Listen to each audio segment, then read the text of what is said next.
Hey there, and welcome to my channel. My name is Darcy, and I help and inspire people to transform their trauma by bringing the subject of mental health out of the darkness and into the light.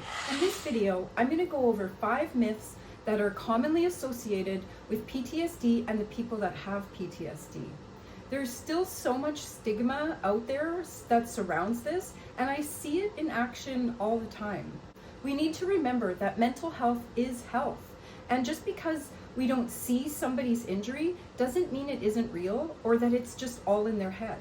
You can tell a person that you broke your arm and they would probably respond to you by saying, "Oh, that's so terrible. How did it happen? I hope you feel better soon."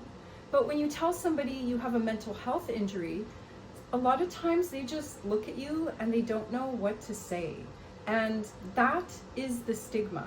All right, let's get into those myths now. This is definitely not true, but in our North American society, people want a quick fix to things and tend to look for pills that are going to fix their problems for them. And I'm not saying that medication is good or bad or right or wrong. It's necessary for some health conditions, but it's really not necessary when it comes to treating PTSD and trauma. The medication that's typically prescribed to people with PTSD is only meant to be taken for short periods of time. And the only time you might actually need it is in the beginning, if you're in crisis mode and are having a hard time moving out of crisis mode on your own. Antidepressants are not meant to be taken long term.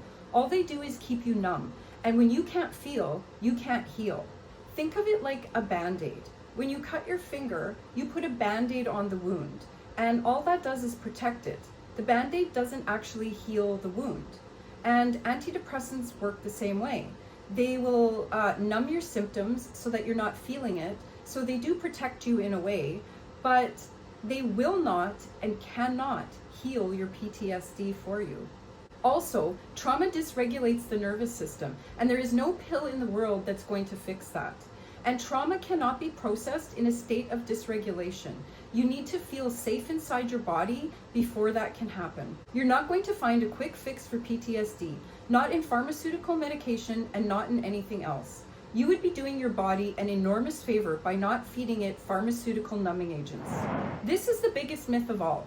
PTSD is not all in your head. It's also in your nervous system. Trauma dysregulates the nervous system, and that can keep you living in survival mode. This can end up leading to chronic pain and other diseases in the body. And again, there is no pill that's going to fix that. Sure, you can take painkillers for chronic pain. It's what I did for years, but it did nothing to help my dysregulated nervous system. Do yourself a favor, ditch the painkillers and give yoga a try. Yoga is one of the best ways there is to help bring your nervous system back into a regulated state. I've heard people talking about others saying things like, "Well, that happened so long ago, it can't be affecting them now. It must be something else."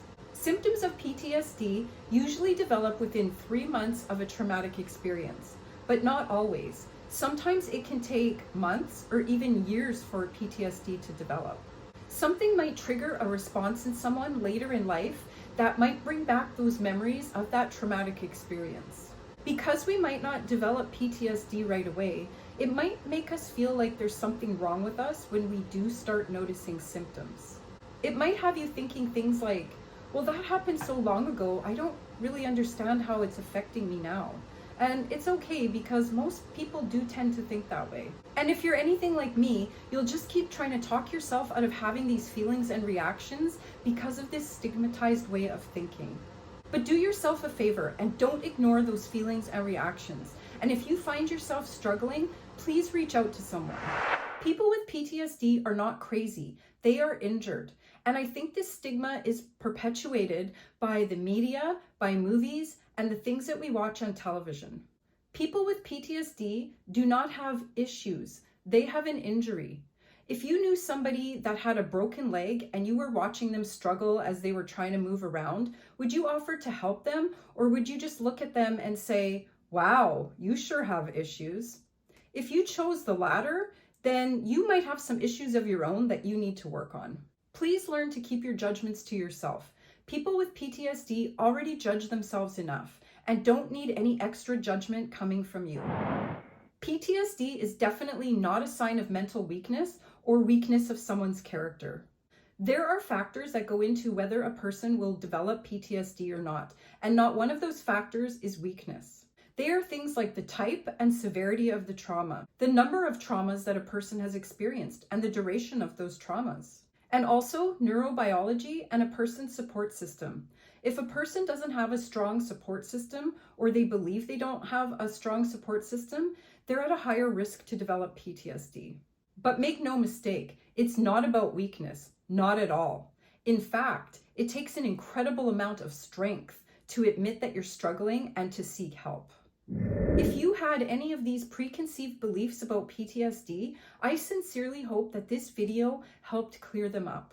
One of my goals is to help take the stigma away from those of us that have PTSD or any other invisible type of illness that people don't understand. And with that being said, thanks for watching, and I'll see you in the next video.